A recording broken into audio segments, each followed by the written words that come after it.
Hi Callie and Adria. I almost forgot that I had to do a video today. It's been a hectic couple of weeks. I flew in to Washington on the 18th um, after a really long series of flights that started at 6:35 a.m. I think it was around 5 p.m. when I finally met up with Callie that evening.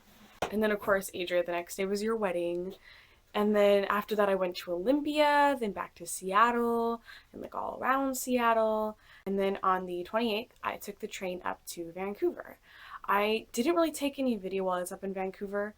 I took a lot of photos that I put online, but I didn't feel like taking video, I guess.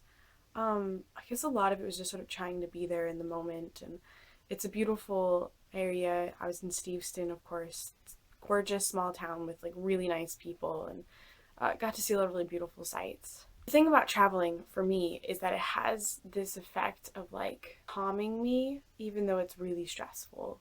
I get stressed while traveling. I get stressed while doing most things, but traveling especially, because I'm always thinking of worst case scenarios, like what if I miss this or what if this happens, and it's ridiculous.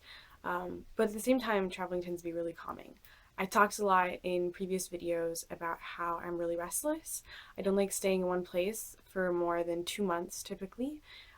So traveling, especially this last 2 weeks, had a way of reminding me that I'm okay where I am. Coming back here was a lot easier to do after those 2 weeks. Except for the heat here, that did not get easier. It's just gotten hotter. Not only does traveling make me feel more comfortable coming back to where I'm physically living, it sort of gives you like a chance to live the life that you want to and try to bring that back with you. And it makes me feel okay with coming back into who I am. I didn't really leave who I was, better what I had just said, which is being who you want to be kind of thing. When you're traveling, you wake up, usually, I mean, for me at least, when I'm traveling, I tend to wake up really early because I want to get things done. Or I wake up a little later to like get enough sleep, but typically I feel like I tend to wake up really early so that I can like take advantage of the day. And it's nice coming back to life with that kind of initiative. But I do, I think, feel a little bit calmer in who I am as well right now.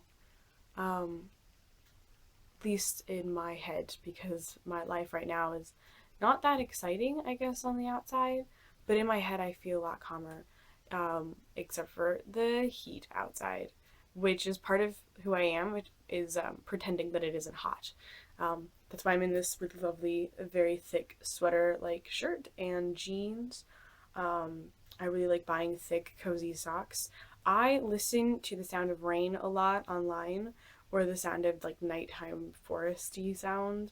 Right now, though, it's a lot of rain in my head, listening on the internet with music in the background. Just music, just rain going on in the background a lot when I'm getting ready in the morning, because it's just better and it makes me feel calmer. I like looking at pictures of the snow, um, pictures of people in sweaters, things like that, sort of pretending I live in a cooler climate again. I wish I did. I got sunburned in Canada. That happened. I went up to the country north of our country, and it was a good 20 degrees cooler than where I'm living right now, and I managed to get a sunburn. My skin is so pale and easily burns in the sun.